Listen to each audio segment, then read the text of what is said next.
Hey there, fans. Welcome back to Patriots of the American Republic. We've got a special guest today. Osiris is back with us to talk about some pretty cool stuff that's going on in the world. Doesn't seem to be dissipating by any means.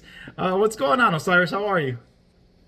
I'm good, man. Thanks for having me. As always, always feels good to talk with you. How you been? Good, brother. Good. I've been doing good. Getting the channel going, right? Thanks to you and Ray, who you guys, and Adam as well. Shout out to the three of you guys. You guys motivate me. I'm like, sometimes I'm tired, and you especially. You're pumping out like 3-4 videos a day. I'm like, I can't keep up with this guy.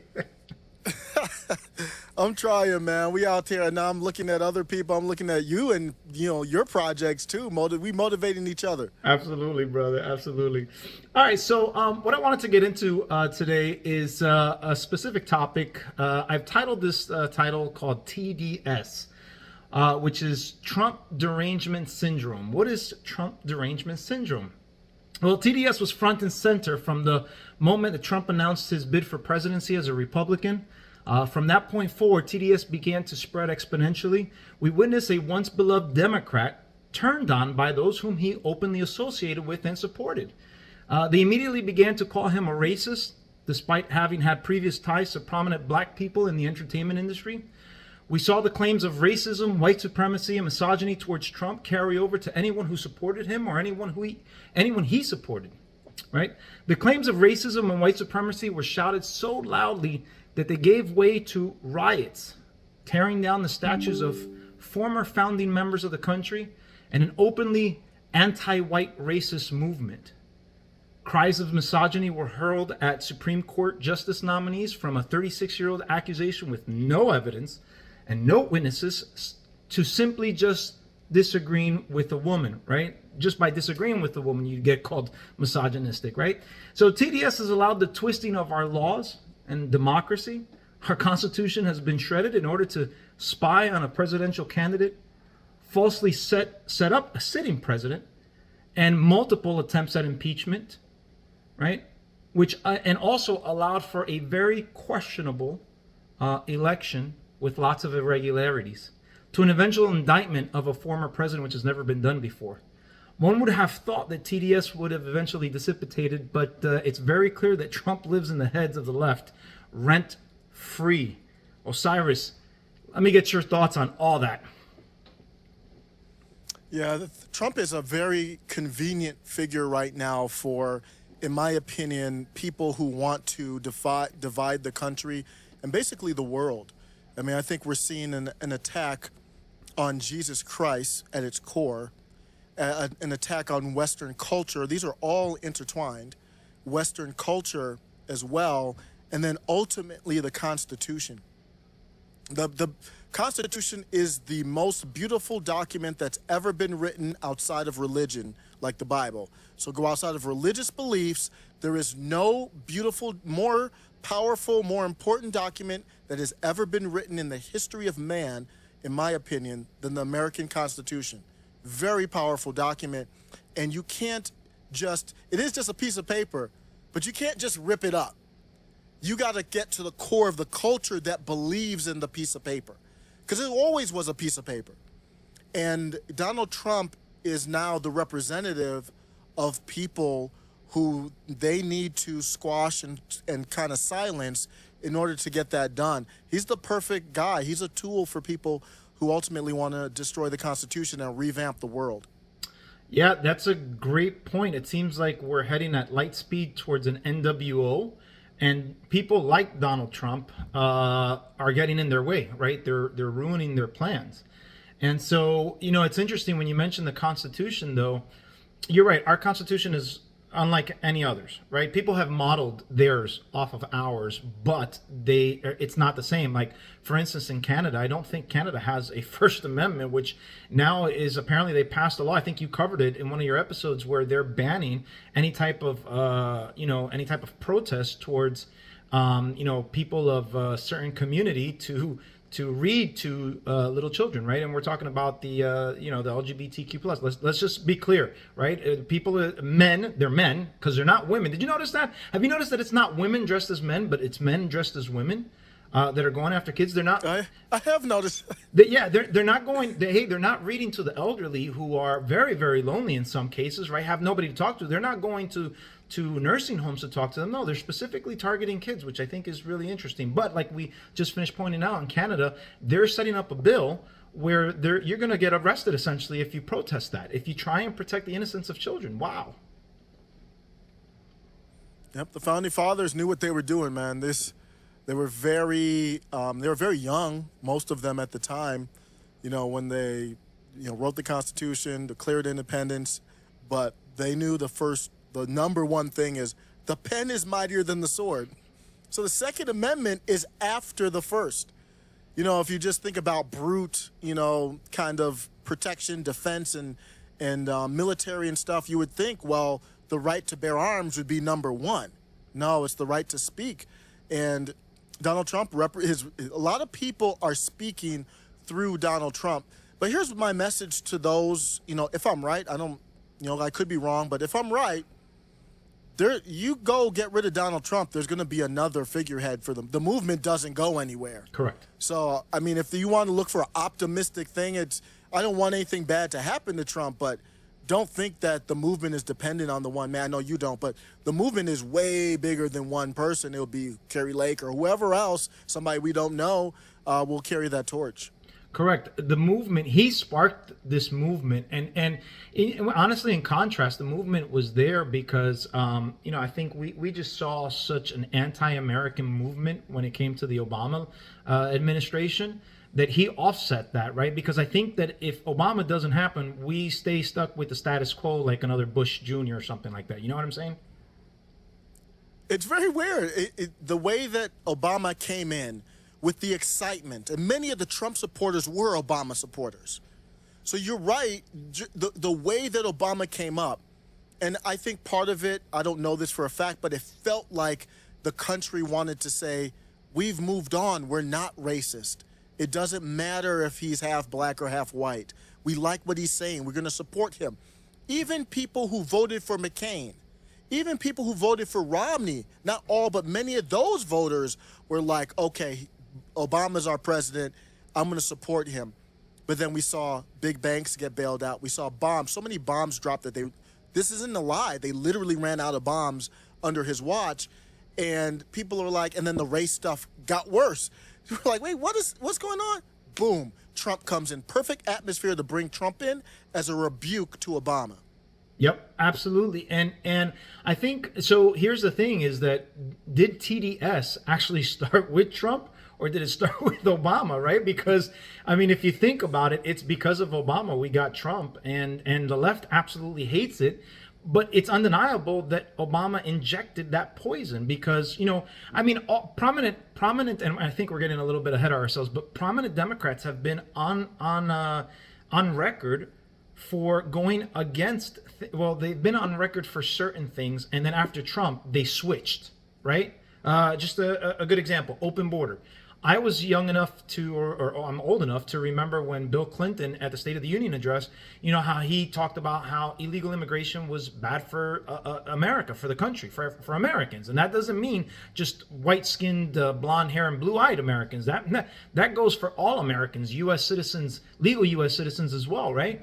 And so everybody clapped. I remember the left and the right just standing up, cheering, at the State of the Union address. Now you can't find a Democrat that wants to regulate the borders. They all pretty much want open borders. They won't say that out loud, but you can see based on the policies what's going on. Yes, so that's why Trump was the perfect figure. I think you're right. I never thought of it like that. TDS started because of Obama, so it was kind of leading into Trump. But Trump was the perfect figure because even Bernie Sanders, when he ran the first time, he was anti-illegal immigration. Most populists, whether you're left or right, would be against, especially if you're like rah-rah for American workers, you're not going to promote illegal immigration. Many business owners, Republicans like it because, traditional Republicans, not MAGA, right, like it because it suppresses wages. So, and then Democrats are, for the social reasons of it. So you saw the Bernie Sanders change. And that's the power of Trump to me. You take Trump, because if it weren't for Trump, you wouldn't have that central figure to say, look, he's the racist. He agrees with, a closed border, or really, he agrees on enforcing the policies we already have. But you can't agree with him because he's a racist, and if you do, you're a racist, you're a bigot, right. And that's the power of Trump. He's a dividing figure. If you don't have that dividing figure, it's a little bit harder to bring neo-Marxism, where you divide the country into two. There is no middle ground without that guy you either love or hate.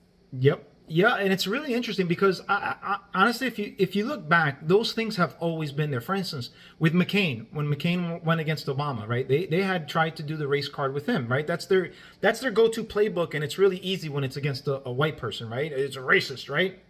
Especially when you're pinning, white against black, right? I mean, I think I've expressed this, I think on Ray's show, that I noticed when I was a teenager how the news media, the newspaper, would always focus on race when it was a white cop and a black suspect. Right, but when the background was any other direction, right, then it became like legal terms: officer, suspect, burglar, or accused. Right? They never focused on skin color there. So I saw the divide. But then when, and then also with Mitt Romney, right, they tried to accuse him of sexism and misogyny, right, even though he had a bunch of females ready to go for his potential cabinet, right, or for his administration. But those claims were still there, and it seems like when Trump came in, it's like boom, it's like steroid got injected to the thing and it got all pumped up, right? Yeah, the other big difference is the social media. I think you're referencing that binders full of women comment from Romney. That was a blast from the past. It was a controversy with Mitt Romney, but the big change is, to me, not just, Trump is the perfect person. He had the Access Hollywood tape, and then he came in, the way that he beat Hillary was so boisterous and not like a politician, saying what's on his mind. Then on top of that, that's when social media started booming. And so it kind of changed after Trump came in, but the TDS really didn't set in, to me, full blown until after Trump had already even won. So what happened is 2016, I play this video every once in a while on my channel where the Google execs are crying. Yeah. They're in a room. They're in a room. They're literally crying. And it's just at work. They're crying at work over an election. That's not something I grew up with. We never really don't take that to work. And that kind of sparked it, where you knew these people were going to be activists going forward, got a hold of that algorithm. And the algorithm, to me, allows them to social engineer society to the point where it amps the TDS up. So if we had social media back with Obama and all that, things might have been different. But that's what amps it up to me, is we don't know what the algorithm is. And I want to throw it to you after this. I've been thinking about this. This is off a little bit on a tangent. But to me, this is tied with TDS, is the algorithm has to be public. Imagine going to the store, buying your bag of pretzels, and the pretzel company doesn't have to put the ingredients on it. That's what's happening with the algorithm. Yeah, the algorithm could be feeding poison.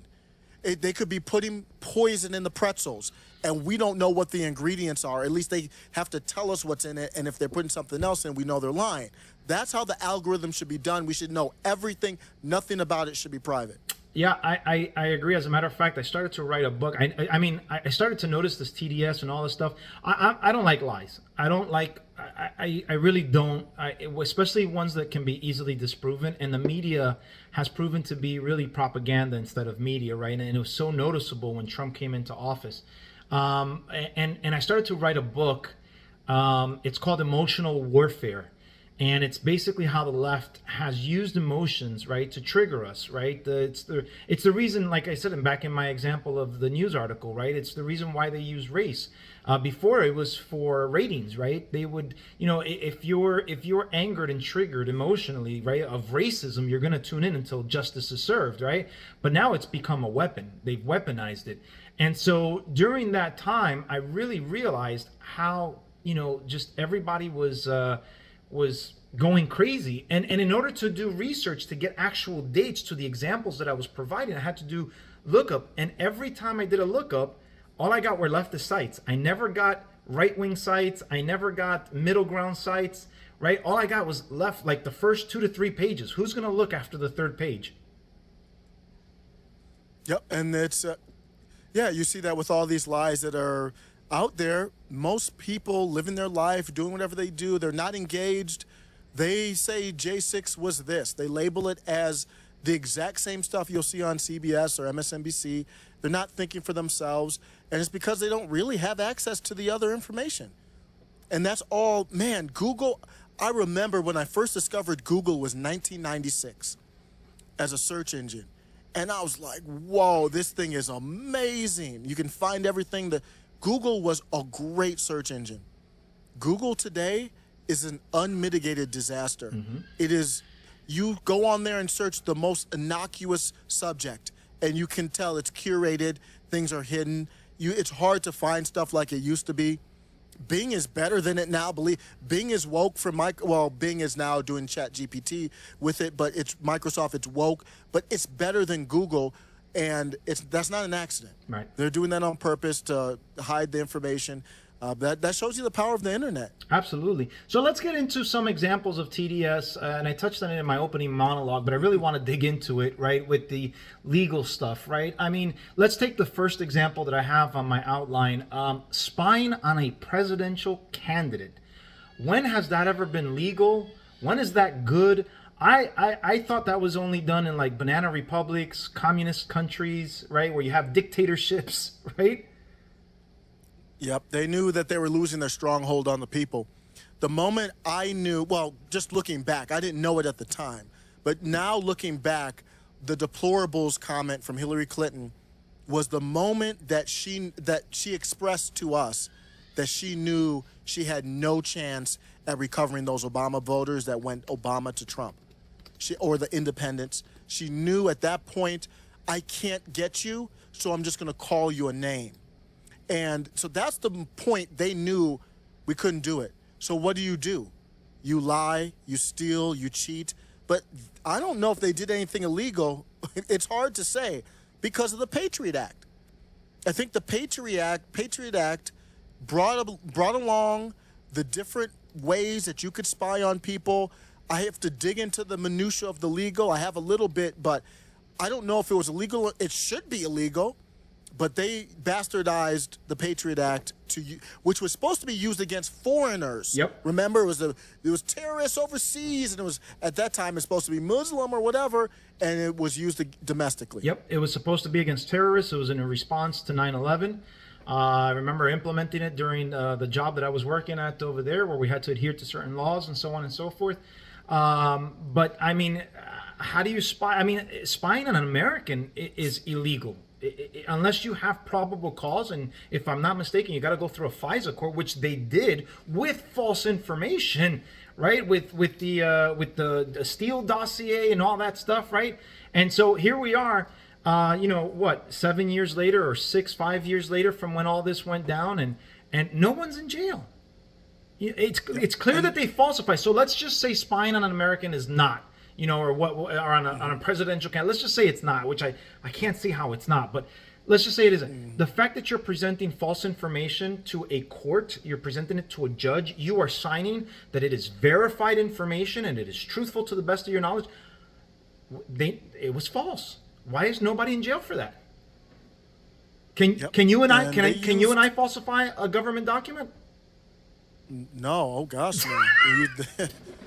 Yeah, they knew, and the scary part for me looking back at it is that they all knew. All of them knew, like from down, and this just allegedly, but it's hard to, after looking at this Michael Sussman trial, that's what let me know, oh wow, that it was clear they all knew this was fake. So when they went to the court, they said, we've got this dossier. The FBI knew it was fake. The CIA knew it was fake. All the way up to they all knew it was fake and still went through with it. That is like that's the end of your judicial system when stuff like that happens. The Supreme Court is supposed to be the backdrop, or Congress, but both of them. Supreme Court is very difficult to get to. I don't know these cases. I don't know the legal part of it, why the Supreme Court has not gotten involved. But our checks and balances, it seems like they found some loopholes here with like the Patriot Act. It's unbelievable. And here we have an article. This was back from 2022, where Jim Jordan, right, confirming that Trump was right about being spied on. I remember how the left was mocking Trump when he first made those accusations that he was being spied on. He had no evidence that they saw. And I don't recall seeing any evidence either. But apparently he was right, because he absolutely was being spied on. So it's unbelievable. Yeah, I mean the Sussman trial, but you look at this and how nuanced it is, and people aren't going to know. They're not going to follow it. And I think a lot of Trump's following is a lot of common people that know something doesn't feel right. Even though I'm being told this, it doesn't feel right. And maybe they don't know all the details, but none of it feels good. And the stuff that's easily verifiable, like peacefully and patriotically, J6, a lot of people know that. So then they just lose trust. And then the whole system right now is falling down because trust is gone.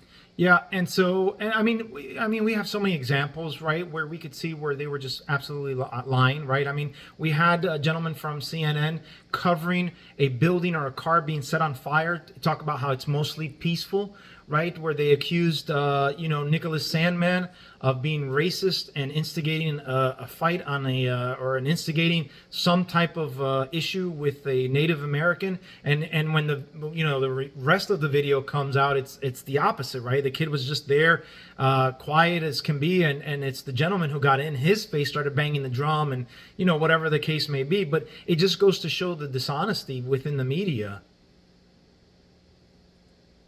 Yeah, the lies are piling up, and the crazy thing is, it's going to get more difficult to lie as they pile up, because you go from J6 to Russiagate to Black Lives Matter to two impeachments a lie to the J6 committee a lie, then the Georgia voting laws are a lie, and it just keeps on coming. They keep pumping it out.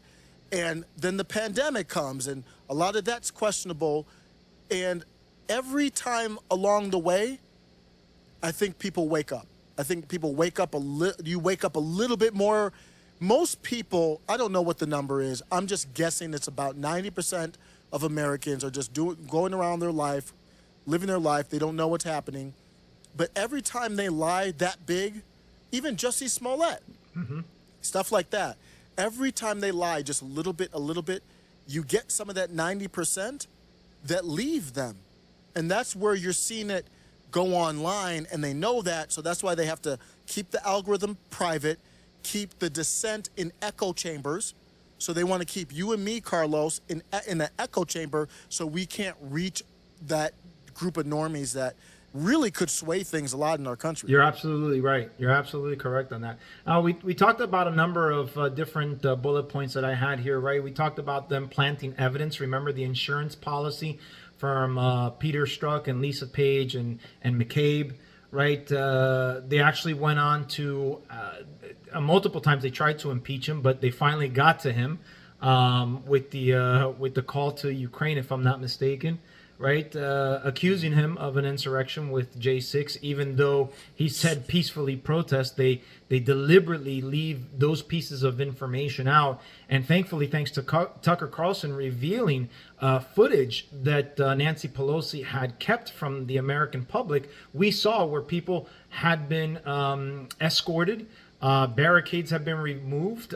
Doors were opened by the Capitol Police, etc. So it's a multitude of different things that they've done. And here we are now. We're 2 weeks. I think we're 2 weeks into the indictment of a former president on hogwash charges, to be quite honest with you, because the FEC did an investigation of this Stormy Daniels deal and they didn't find any violation. So how are they able to get this far based on the garbage that they have? Yeah, that's the control that they have over the populace is very strong. And I think a lot of people know that this is crazy. It goes too far, but a lot of people are afraid to speak out because if you work for any major corporation in this country, maybe even the world, but especially in the Western world or this country, you do have to worry about your job. If you are anywhere where people can see you or hear you and you say something as simple as, I don't know if these charges are legit, about not even supporting Donald Trump. I'm sorry, if people find out, you could be in danger. They might not tell you that's why you're let go or in danger, but there's no major CEO coming out and saying anything. This is beyond politics, and hopefully this doesn't take it to an area too far off the path here, but they are pushing me more to there needs to be a stronger response from those who are paying attention. And I'm very upset at Trump. I mean, they have the system in place. They have the universities, they have the schools on lock. I mean, they own entertainment, they got social media pretty much on lock. It's time to say, I don't recognize your court of law. This is obviously a joke, obviously a sham. And you know why they're not afraid of it? It's because they know it will never be done to them. You will never see a Republican or a MAGA. I don't know if there is a MAGA DA in the country that will go after. This isn't even equal if you went after Hillary Clinton. She's not running for president. But they wouldn't even do that. You're right. That's not even an even trade, Trump for Clinton. I don't even know who it would be. Biden is old and senile. Kamala's a joke. Gavin's a joke. There isn't even an equal trade-off that you could do indictment for indictment. But they wouldn't even go after Obama or any one of them. So they have carte blanche, and it's time for a respectful. Before I send it back to you, I'm at the place where the Constitution, laws, like at that level for them, like Donald Trump, he needs to be a leader, and to me, he should not have turned himself in for arraignment, because now Georgia's next. DOJ's next. Nah, we got to stop this. I had this conversation. So I was trying to get Saul to do this video with me last week. Our schedules just couldn't align, right? And he and I had a discussion, not this past Sunday, but the Sunday before, regarding this. And he was all on board with Trump turning himself in. And I'm like, I mean, I saw both sides of the coin. Me personally, I wouldn't have done it, because then you legitimize what they're doing, right? And so I'm with you. To me, it's a clown show, and he shouldn't have done it. But again, is it benefiting him in one aspect, as far as momentum, as far as more support, as far as joining those who might have been in the middle, but are still have the intellectual capacity to be like, wow, this is just completely wrong. Who knows? But I'm more with you in the line of, I wouldn't have done it because it's legitimizing their fraudulent claims, right? Yeah, there's no end to it. Yep. I mean, where does this stop? I mean, and really what got me amped up was what happened to the J6ers, and we still don't have the video. I mean, I thought the video was going to be released, or some footage or something. All we got was a couple segments on Tucker. And the reason why I bring up J6 is Trump is just like the public figure. He's the celebrity. This is happening to real everyday Americans. So the same thing they're doing with Trump, the same thing they're doing with everyday Americans. Donald Trump cannot get a fair trial in Manhattan. It's not possible. D.C., Fulton County, it's not possible. So we have to stop this and figure out what's the right way forward before it gets out of hand. Yep, absolutely correct. And what I'm trying to do right now is I had some videos in my old drive on my old computer, right? And I had a folder specifically with videos that I took from that day, from people's cell phones and stuff like that completely, went against these people's false narratives. I can't seem to find it here, but when I edit this video, I'm going to put it in there because I've been wanting to do that. I mean, you literally see Capitol Police waving people to come in. I mean, that should draw a question. At the very least, that should draw somebody's questions like, why is he waving people in? Shouldn't he be waving people or trying to tell people to get back? I have videos showing them literally physically removing barricades themselves, allowing people in. I have video where they're actually opening doors to people and coming in. I have videos where the Capitol Police are just abandoning their post. They must have gotten a call from a higher up, and they're literally walking away from the building as the other folks are rushing into the building. So it's a complete sham. I knew it from day one. Yeah, I remember that day like it was yesterday. Yeah, and I didn't know it. It took me a while to figure out what was happening, but I was chatting with a very good writer on Twitter, and he noticed it in real time. He called it out that day. Wait a second, I'm seeing some funny stuff going out here, and it turned out we do, and we can't continue with a two-tier justice system. You and me, man, if we get hemmed up and we got to go to court. We can't do it. I'm asking a lot of Trump. I know that, and I can't tell another man what to do. But if he is the one that's going to go after the deep state, then he needs to be the one to say, no, I'm not going in. And I'm going to work with the governor. We have an extradition issue now. We don't recognize what your court has done, and we're not extraditing. So that's why I'm holding him to a standard that's higher. Yep, and I think we'll see more of that.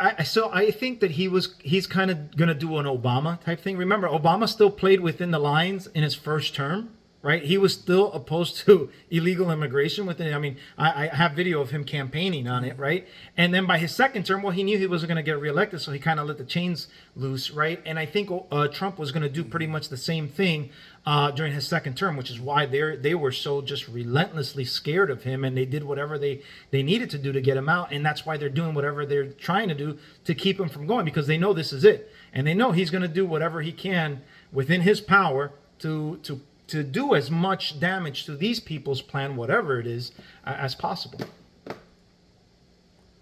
Yeah, and it's funny that you say that, because that is a good possibility. If Trump is able to get a second term, there's nothing to lose. I mean, that would be his second term, and as much executive control that he could have, he could exert it. So I think that would be that's an enticing reason to look at Trump for those who are wondering if you really want to shake the system up. You might want to look at that. Yep. Here, let's take a look. I found the folder. Let's take a look at this.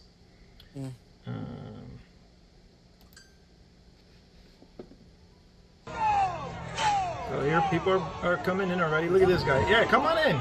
Come on in. Yep. Come on in. All right. That's one. Then we got this one, removing barricades. Questions. Because this is a video where they had barricades, where they literally removed the barricades and allowed... Hey, come on in, guys. Hey, yeah, come on in. Look at that. What Just the hell is the point of hand waving and everything?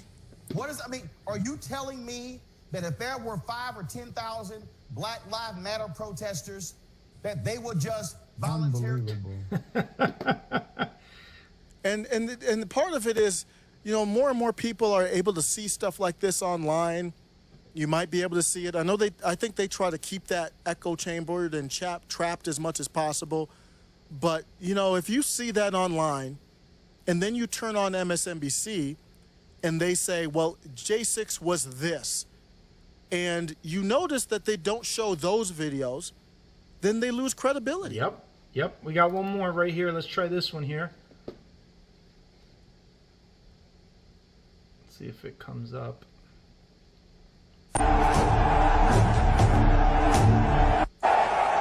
This is cops walking away from the main entrance to the building. I never seen this one. Wow. Is this a newer one, or did I just never see this one? Wow, I can't believe that was on TikTok. Yeah. So all my videos get taken down. So you can see there that it's like, I mean, any person with an active brain, right, is going to question what's like, wait a minute, they're telling me this stuff and they're showing me all this stuff, which is pretty bad, but then I'm seeing this other stuff, and the other side is saying, no, wait. So at the very least, I should be asking questions. When the two don't line up, you got to ask questions at the very least. And the problem with the left is they don't. They just, whatever the media gives them, they gobble it up and they regurgitate it. Yeah, you notice the left doesn't like to debate too much. And I don't even like using the word debate, just having a discussion. I'm not looking to argue with you necessarily, but, they don't look to have a discussion. I think they know. I mean, even the populist left, I think they know they don't have the facts on their side. They peddle in emotion. Trump is a racist. MAGA is a racist movement. Everybody who supports Trump is they're supporting a white supremacist or whatever else. So anything that doesn't support that narrative, man, their brain short circuits. Does not compute and will never go along with it. Very powerful. It is very powerful. And that's a great segment into the next section, which is, cultural TDS, right? We've got everything that's racist. I mean, I've heard trees are racist. I've heard bridges are racist. I've heard work is racist. You criticize any person of color and you're automatically a racist, right? I mean, unless you're a person of color on the right, then it's okay to degrade them and to shame them and call them whatever derogatory things you want to say. That's okay. But if it's a person of color on the left, then you're automatically a racist. They've even gone as far as saying math is racist, believe it or not. Check this out. Check this out before I get your. There we go. All right, let's try that again. Actually equal. Can I? All right, there we go. Okay, quickly, so I misunderstand. Are we saying that 2 + 2, if you say it's 4, that's racist? I mean, that sounds like we may be mischaracterizing it. What, if you can quickly sum it up? No, that's not mischaracterizing it at all. Math is basically racist under this ideology because it says there is no such thing as an objective reality. So 4 might not be the right number. 2 + 2 might actually equal 5. Ain't no way she's serious. No, it's serious. That's Dr. Karlin Borisenko. Yeah, it's very serious. I never understood how powerful philosophy was until 2020. People really, really want to bring us to a society where you don't know what truth is. And it's coming, man. There's people that, it's so bizarre. I don't know how to absorb it. They say 2 + 2 = 5. I don't know what it means.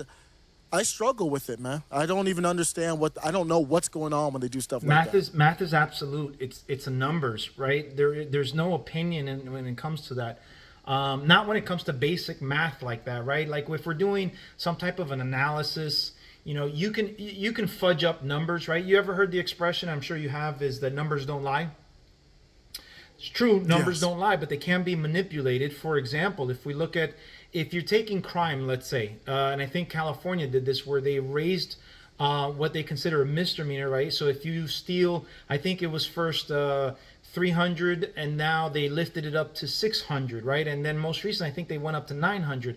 So by you raising the threshold of what you consider a misdemeanor, then you're technically lowering crime, but you're not really stopping crime. You're just allowing it to happen and you're just not reflecting it, right? So in that case, you can absolutely manipulate numbers. Yes, of course. Statistics. They're doing a lot of funny stuff with statistics. And, numbers, stats are very dangerous because a statistic can even be factually right, but it doesn't tell the whole story. This is just an extreme, but you could say 50% of voters believe this, and the sample size is 10. You have to look at the details to figure out what does it really mean, but you can just put in a headline, and then you look in the details. It's crazy. I believe this wasn't the U.S., but I believe it was Canada that they used a study to say that people who did not get the jab were more dangerous on the road driving, and their insurance needed to be increased. So you can use funny math, funny stats, funny assumptions to just control anything. Once you got people on lock with, wear a mask no matter what. Put a mask on your 2-year-old. Why? Because I told you to. You can basically get them to do anything. So here's what I hate about CRT, or the philosophy behind it, or the people that just are constantly focusing on race. It bothers me because, number one, you and I remember we didn't really grow up in this type of an environment, right? It kind of felt like we were living in Martin Luther King's dream, right? Where we were all just seen equally and we were just seen for our character, not the color of our skin, right? And so we've moved away from that. And what's really frustrating about CRT is that they cherry pick information. They don't follow through with it. For example, they'll only talk about how America was.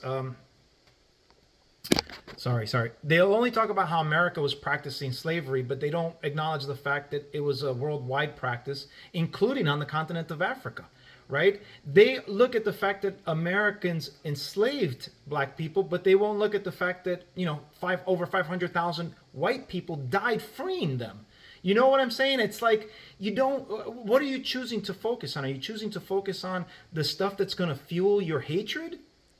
Right? As opposed to looking at the stuff where you're at now, because think about it.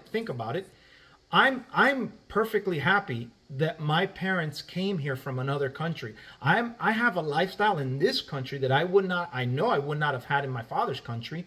And I know for a fact I wouldn't have had in my mother's country. I'd probably be trying to cross the ocean coming here illegally if I was in my mother's country. You know what I'm saying? Oh, yeah. I think there's a lot of hurt in the country. And I think a lot of people need to find their faith. I'm not going to, say you have to believe in this or that, but I think a lot of people have to review and analyze what their faith is. Because if you're an atheist, if you don't believe in God, that is your faith. And then now you have to look at how are you defining your own your morals. And I think we have a lot of people in our country. We are turning into a godless society. I am no expert on the Bible, as you know. I appreciate you. You've been helping me out. I'm trying to get in touch with my faith, and through the Bible and other things, it's more than just that. Even looking at sending my kids potentially to a Catholic school, because I want to see them get a more grounded, classic education. But even those areas, there's stuff invading it. But my point is, people are letting some type of morality outside of God, define their morality. And when you do that, you are lost, man. You're just wandering out here, and you can be very easily manipulated. So I think that's what's happening right now.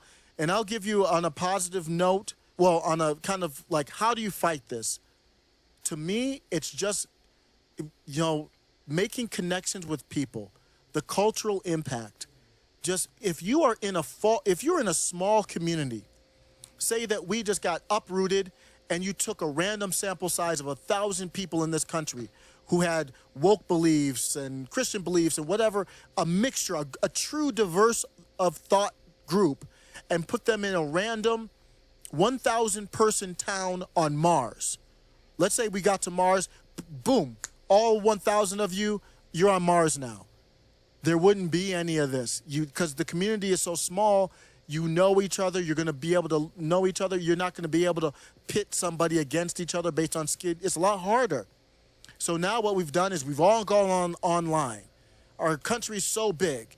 And what do we do online? What's the most likelihood of people hooking up for like a date and stuff, even young kids? It's online. Everything is controlled by the algorithm, and you can be easily manipulated. I think that's how we're falling apart. If we make connections with people, with culture, prime animations, whatever it is that you can do, that's how we fight this. I hope so, man, because it's just getting too crazy. In addition to the constant yelling of racism, right, equally matched is the the misogyny and the bigotry and the homophobia and all that stuff, and it's just ongoing and ongoing and ongoing despite no evidence, right? Just by disagreeing, like for instance, I think Donald Trump called Rosie O'Donnell fat, and now he's a misogynist. Now that means every woman's fat. No, he called that individual fat because she is heavyset, she is overweight. I mean, a spade is a spade, right? I mean, I was fat, and I wouldn't get upset if somebody called me fat. Yeah, I'm fat. I got a couple extra pounds. That's why I lost it. Yep, that's kind of the difference in philosophy, because those who kind of see the world differently, we align on that. Others might look at it as hateful, and then they don't care if it's truthful, So you have to be very delicate. Their feelings override facts. I would challenge everybody on this. Hate is not illegal. It is impossible to eliminate hate. you can't outlaw hate. There's no government that gives you a hate-free society. That's people looking for God. They're looking for heaven. They're looking for Savior. That can't happen through man. So get comfortable with it. As long as somebody isn't violent Correct. or breaking the law against you, you can hate me. That's fine. I'll stay away from you. You stay away from me. Maybe you can hate me, and we still will be cool. Maybe you just hate me on this one topic. We need to get more comfortable with this idea of hate. There's nothing wrong with hate. It's the opposite of love. I don't want to dwell in that or anything like that, but it's a part of nature. It's a part of society. Right. I actually thought that when I was a teenager, right? I always said, you know what? I may not agree with somebody who's a KKK member, but they have their freedom to speak their whatever their views are. I would defend their views as far as their freedom to say it, right? Just like I would anybody else's, because that's the country that we grew up in, right? That's the country that we had. I don't agree with it, but it is what it is. That's their God-given right to say whatever they want to say, especially here when it's covered under the First Amendment. So I think from a culture aspect, I'm so tired of the nonsense. You know, the other day I think I was what's today? So I think it was a Monday night. I was watching trying to get my daughter to watch some animated film, and we watched Shark's Tale. Right? You familiar with Shark's Tale with Will Smith? I think I did. Yes, you know what? It's funny. My kids watched that. It was maybe this weekend or last weekend, but I was doing dishes. I didn't see the movie, but I noticed. I was like, "That's Will Smith." Yep. Yeah, I don't know the story, but I saw them watching it. It kind of made me sad because we're in this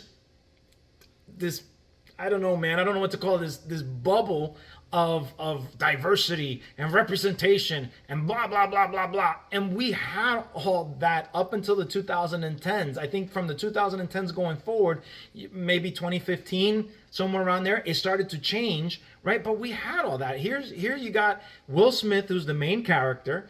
You got two jellyfishes that were Jamaican. You could see it because they're like, "Hey man, that's not the way the song goes, man. You know, respect."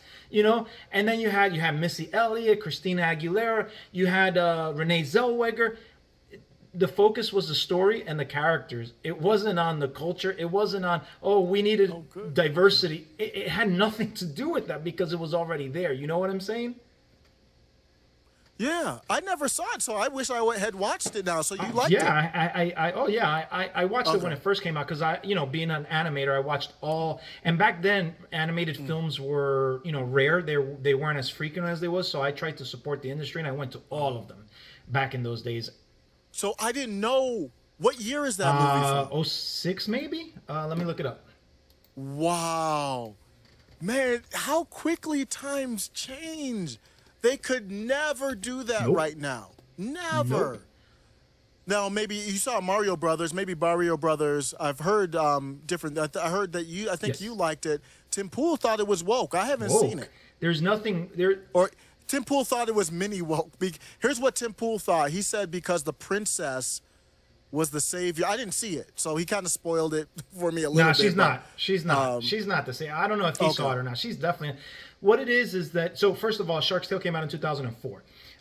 So yeah. Wow. So you're right. How quickly time changed. So the thing with Mario, it's not woke. It's not anti-woke. Meaning there's no, like I would imagine there's no making fun of woke people. That's what I would imagine anti-woke is, right? There's no ridiculing them for their thoughts. And it was just a normal movie. What we were accustomed to watching before all this nonsense happened. And what it is that the princess. I mean, she's a little bit of she's a strong female lead. Which is, I mean, that's the norm. You're not going to get away from that in this day and age, right? Fine. No big deal. And I'm fine with that. And I am too, as long as it makes sense. Yeah. And it does make sense because she was brought into this world. She was raised in that world. She's not like the other toads. They're all short, right? So she's an actual human being at the very least. And they trained her, and she went through all the rigorous training to get to where she's at, and that's why she's the princess. So she tries to do her best to save her people as the princess, right? That's her responsibility. Her responsibility is for the people. But it's too much for her. And unfortunately, she does get overwhelmed. As hard as she tries, she's not the savior of the film. So it's definitely not woke at all. Oh, good. Good feedback there. And great to see. I would support. I'm going to go. I told my wife, like, I think it looked good leading up to it. I'm hearing good stuff. Where we put our dollars matters. And, I looked, there's a news story that broke the other day that Ken Griffin, who's a big donor, GOP donor, donated $300 million to Harvard. And in our political atmosphere, assuming that's true, I didn't vet it my own self, but it was coming from reputable sources. It's nowadays that's problematic to me. You can't. Harvard has, they are the top of the top of this whole cabal that's running this whole thing of hatred against Trump and pitting us against each other. I can't give them $300 million. I can't support somebody who gives them $300 million. That's a problem for me. But my point is, where your money goes matters. You see what's happening with Bud Light. We'll see if it keeps up. But people are speaking out. $5 billion lost, reported today by the New York Times. $5 billion. That's a lot of money. And I did a segment with Ray, how Disney lost $120 billion, over $120 billion last year. You continue to go woke. You continue. First of all, you're disrespecting your core base. Right. And I was just having this conversation literally just like maybe 30 minutes before you and I got on the stream. You got to know what your base is. Could you imagine a Donald Trump flag or a Christian flag or something of that nature, something pro-American at a Starbucks or during a Starbucks commercial? The majority of their base is leftists, and they've been open about it. They told the CEO told the Christians and right wingers they didn't want their business. They said that 20, I think it was 2016, 2017. We don't want your business. Okay, fine. But know your core audience. So here's Bud Light, who they got to know who their core audience is and doing something that completely goes against the base. Again, it's not about the individual, because we can criticize that left and right. But if it's a woke company doing woke product where their base is woke, that makes sense to me from a business aspect. If your company or your product is not focused on woke, that's bad marketing and that's a bad business. Yep, they're trying to force something. They're trying to force a market where it doesn't exist. It's a subtle form of coercion. To me, it's a very strong statement. And I'm not taking full, because Disney's lost market value, Bud Light, Anheuser-Busch. I think I'm concerned that there might be a purging of the economy on purpose, no different than people having to choose whether to get a jab or not to keep their job or stay in the military. To me, that was about purging. You have to take this product, and if you don't, then I know you don't align with me, and when things go down, I can't trust you. And I just have I don't know if this is happening or not, but I just wonder if, okay, we put this wokeness out there, and if we have to lay off thousands of workers, which is happening at Disney and the Amazon, all these other companies, it's almost like we're purging down the workforce. We train not on content of character, we train on this DEI stuff, which is you have to, admire these identities, totally different thing. If you don't want that, you can't work there, you're not successfully. So it almost feels like it's kind of purging. And then behind the scene, then Joe Biden vetoed the bill where they had a bipartisan support to say that you can't, spend money or funds diverted towards ESG causes, which is where all this wokeness is coming from. So to me, it's almost like, oh, this is looking like it's a purge, stealing money from common people, laying people off. I don't know if it's an accident, and we'll see what happens. What we really need to see for me to celebrate with pom-poms is if we get if Prime Animation blows up, if independent, and blows up relatively, not like, obviously you're not going to get to Star Wars, but blows up and be successful, just like we talked about very often, Eric July's ISOM project, very successful. When you see that, then I'll get, when you see that more often, I subscribe to this company called Brave Books, and they do books that are more, it's not religious, but it's more based in Christian beliefs and traditional Western culture and for children. And I want them to do well, so I give them, whatever it is, $10, $15 a month. But when you get those companies doing better, then I'll be really excited. But I'm all for boycotting and not spending money with Yep, them. absolutely. And you know, the final point that you're bringing in, you mentioned a couple of different things, but let's move over to policies, right? We mentioned it before and we touched on it, how we've got prominent Democrats who have been on record for a multitude of different things, and then they switched before Trump, right? Naturally, you're gonna see. We used to live in a time where both sides agreed on certain things. It's just how to go about it where the disagreement was. Now it's straight up. You say A, I'm gonna say B, no matter how ridiculous it is. Look, we've got minors who cannot vote, who cannot drink, who cannot be drafted in war, who cannot make decisions for themselves, but yet there are lawmakers, Democratic lawmakers, that are supporting the mutilation of their private areas because it's trans right, it's a health right, or whatever terminology they're going to deceptively put on the people. There's an abyss between the right and the left. There is no middle ground at this juncture, unfortunately. And I hear people say, I wish there was a middle ground like there used to be. Well, to be quite honest with you, I don't see that the right moved. We still believe in God. We still believe in country. We have a love for our country. We believe in family values. We didn't really move.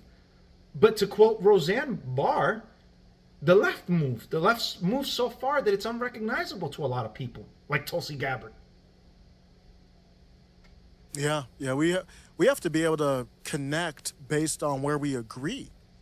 So sometimes it frustrates me when there's those rare moments that you do see people on opposite sides of the spectrum get together and they don't. I'm okay with going back and forth where we disagree, but they don't spend substantive time on where do we agree?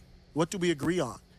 Why can't we get Tucker Carlson to sit down with Joe Scarborough from MSNBC and just talk about, I don't want to argue. Is there anything in this world that we agree on? I don't care if it's movies, I don't care if it's baseball, I don't care, and then maybe politics too. Is there something that you two agree on? And we've kind of lost that, man. You mentioned Tucker Carlson. I mean, tell me why Lindsey Graham, who's a Republican, he refuses to go on Tucker. I've never seen him since I started watching Tucker. I've never seen Lindsey Graham on Tucker, but he'll go on Sean Hannity almost every night. Oh, he can't go to Tucker because Tucker is based in truth. He is unafraid to challenge you respectfully. That's why you never see on shows like Tim Pool, you only see very few leftists go on there. Jen Perlman, because she's based in truth. Destiny, I don't think Destiny to me is a leftist, but he is not he can defend his points. And then you see Vosh. It's about it. It's not many. You saw Kim Iverson go on there because she's based in truth. But it's funny. They never debate. They don't want to invite discussion. And to me, that is a sign of intent. It's a sign of consciousness that Marjorie Taylor Greene yells all the time, I want to debate AOC. I want to debate AOC. I never hear AOC say, I want to debate Marjorie Taylor Greene. It's because they know they don't have the stronger argument. So it's almost like intent. Like they know that Lindsey Graham knows I don't have a strong argument. I don't want those problems. So here's the interesting part. We should be able to agree on the very fundamental, like basic economy, right? Everybody should want a strong economy here in this country. And yet we have gaslighting being done by the media. We have lies coming out from the Biden administration from the very beginning. There's not going to be any inflation. Inflation is only transitory. Oh, it's Putin's fault. Oh, it's Trump's fault. Oh, you're too spoiled. Maybe you should lower your standards and so on and so forth. And here we've got, and maybe this goes in line to a previous video where I said, there's an intellectual decline in our country. Is that why these people are able to get away with the stuff that they're getting away with now? Because we just, as a society, we don't have the ability to comprehend. We're too distracted. I don't know. But check this video out and tell me what you think about it.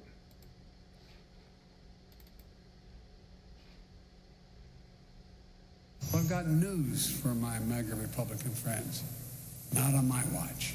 Not on my watch. I'm not going to let them undo the progress we've made. I've been determined to make things in this country again, to build manufacturing capacity in America.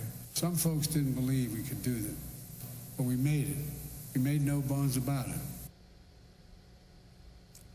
Not on my watch. It's been on his watch now for several years. We're relying on China to make just about all of the important things this country needs. That was President Biden speaking at a power plant in Minnesota yesterday. Biden is touting a new billion-dollar investment pledge from engine maker Cummins, while also taking a shot at so-called MAGA Republicans.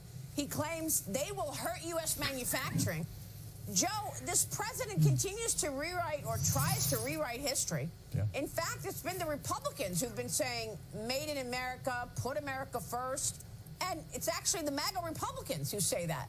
And remember, Maria, this Not is according to Joe Biden. Precisely. This is a president that blamed MAGA Republicans for wanting to defund the police. He actually made that claim in public, sober. He also has blamed Donald Trump for the border crisis and the open borders that we're now seeing. In other words, when in doubt, blame Trump or MAGA Republicans. But I'm old enough to remember during the Obama-Biden administration, the president at the time, and Barack Obama, saying, what magic wand do you have to bring back manufacturing jobs? He also said some jobs are just not coming back. And then under Trump, obviously, we saw them come back. So right there, I mean, you could see it. And he was absolutely correct, on point with what he just finished saying, because I remember hearing Obama say that, oh, what magic wand do you have to bring back manufacturing jobs? And sure enough, Trump did. And now this guy wants to take credit for the stuff that Trump did when they were outsourcing everything internationally. Yes, it's one of the things that frustrates me about the corporate zombie NPC left is they are terrible with money. They are awful. You would not hire a leftist for money. Matt Binder, I think his name is Binder, was one of the few leftists that went on Tim Pool's show, and they were talking about inflation, and he had no idea what he was talking about. He's very passionate about spending, all these different government policies that he wants implemented, but he doesn't understand the basic concept of creating money and how when the Federal Reserve creates money, that creates inflation, where it can increase inflation. And I don't know how to fix that, man. I don't know what to say or what to do. I know our youth coming up right now, they're in even a worse position right now. So I had a meeting with, I was invited to a meeting with Senator Rick Scott of Florida, just a couple of weeks ago. It was actually, I think, at the beginning or middle of March, at the beginning of March. And I asked him, or let me rephrase that. In the midst of his Q&A session, he had said how they're not balancing the budget. They're not looking at it. How can they possibly have all of these government programs, all of this aid going internationally to, we know which country it's going to, right? And all over the place, and yet they're not balancing the budget. How do you, let me ask you a question, a personal question. How do you manage your household incomes without balancing your own budget? It's impossible. And I've talked to leftists. I've talked to them, and they feel like it's okay for the government to print money, the federal government to print as much money as possible, to go for the good causes that they believe in.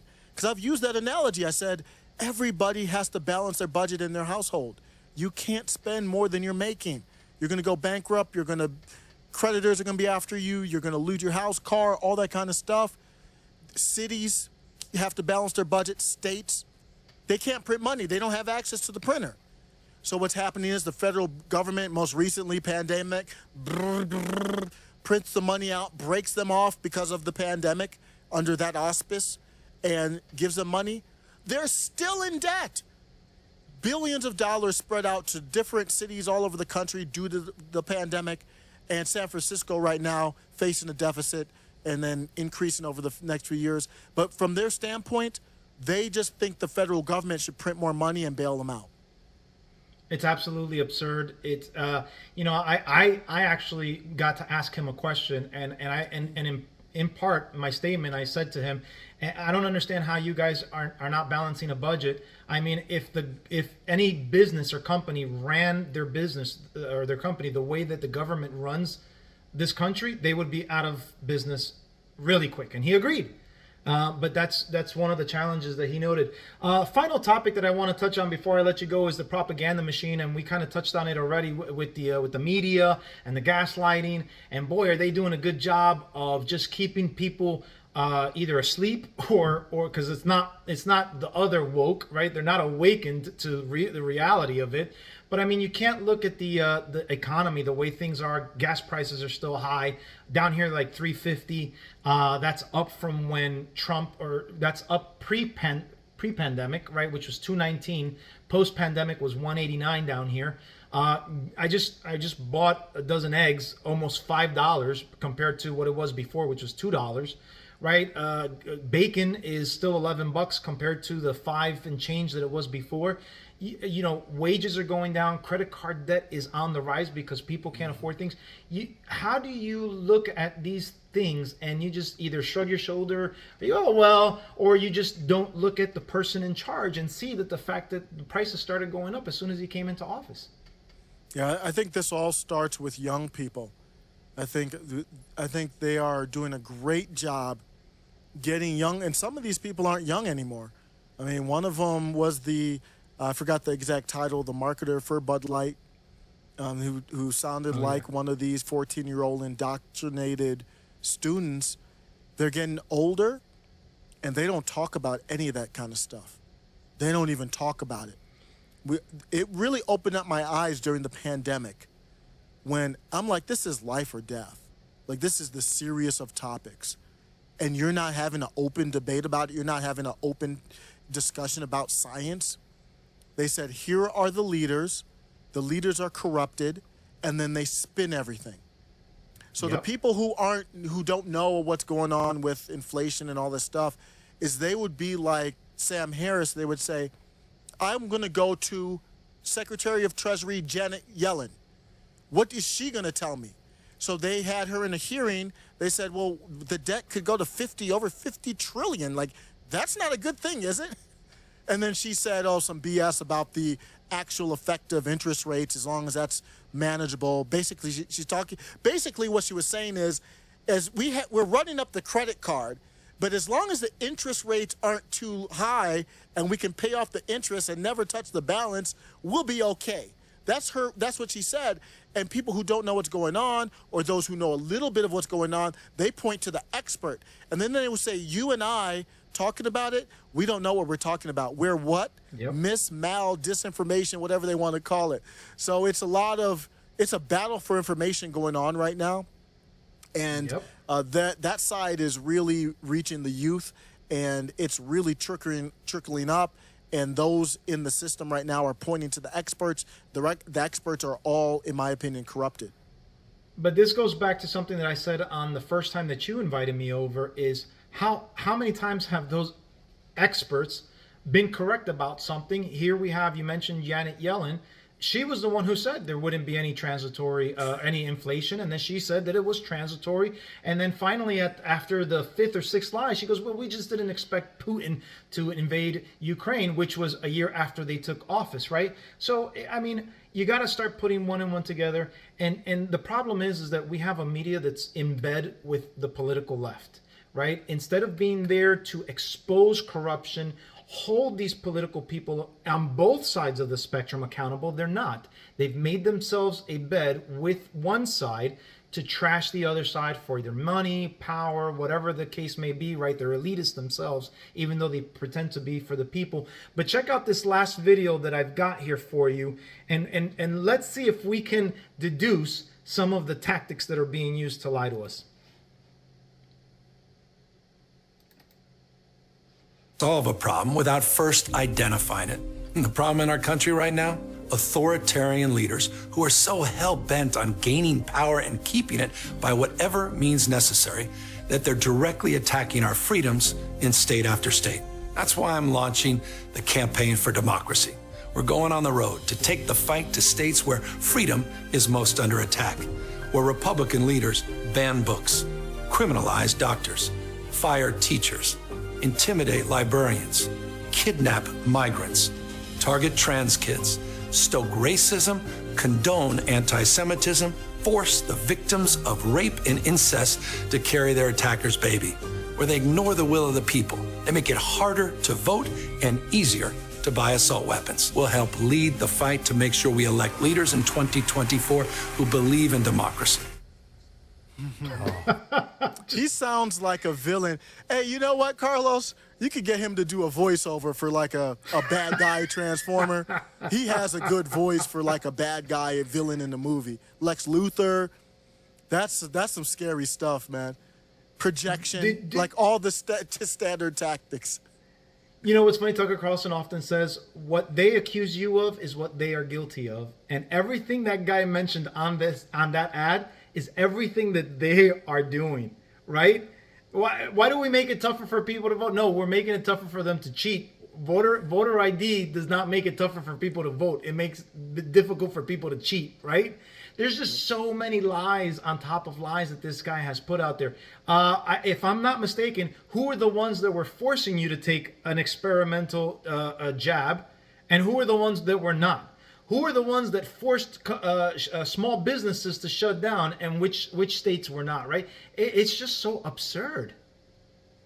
Yeah, one thing I will give them credit for, and this is one of the reasons why I think those on the populist, when I say populist, I mean to separate that from standard Republicans, Democrats.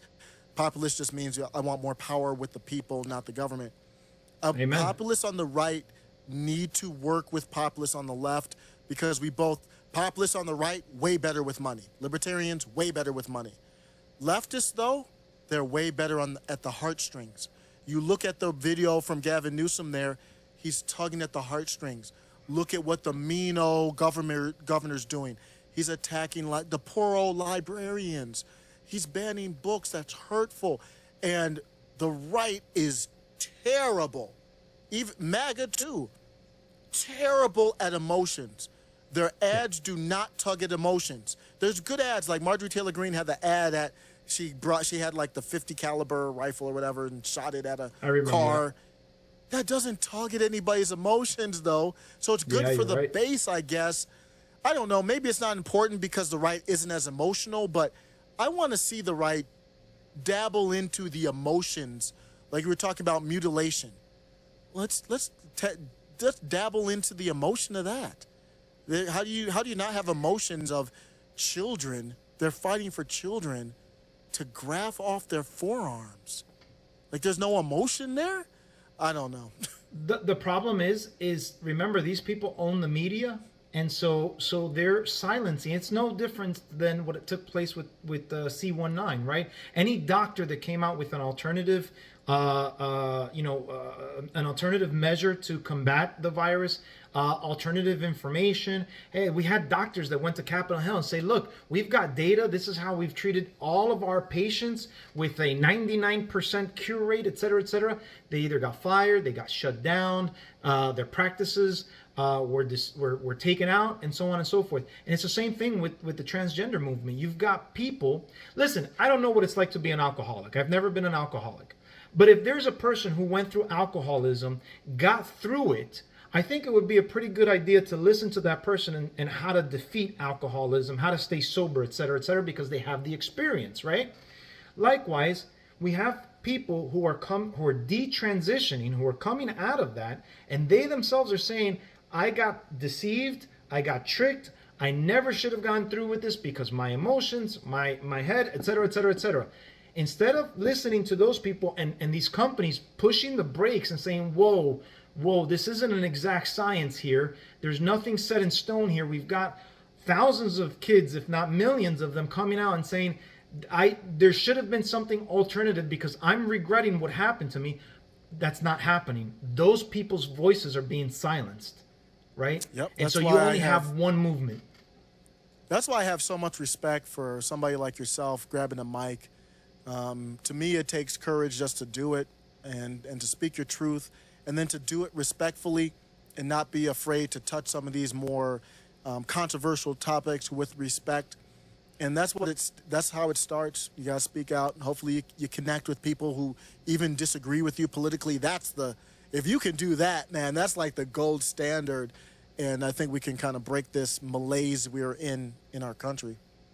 Absolutely. Final thing I want to show you, it's really quick, it's 30 seconds. It's Trump's interview yesterday with Tucker Carlson. This is why they're afraid. This is why they can't stand the guy. And this is why people like me love him. Check this one out real quick. Last one. Afghanistan, one of the worst things I've ever seen. I think the most embarrassing moment that this country's ever had, frankly. The way we got out, not the getting out. We had to get out. It was ridiculous to be there. And I had that so good, so tight, so tough. I spoke to the leader, Abdul. I said, Abdul, if you do anything, you're going to get hit really hard.